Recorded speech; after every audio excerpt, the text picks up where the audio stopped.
Skuad Sumsel United bersiap menjalani laga tandang berat ke Markas Pemuncak klasemen sementara Grup 1 Garudayaksa FC, Jumat 7 November 2025 sore.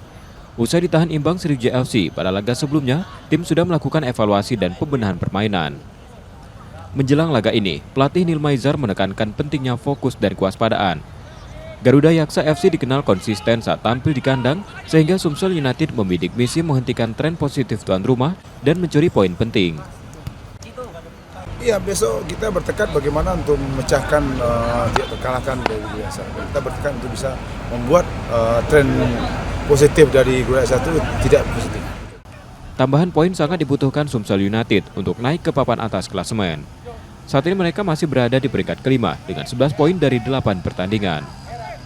Nur Muhammad, KOMPAS TV, Palembang, Sumatera Selatan.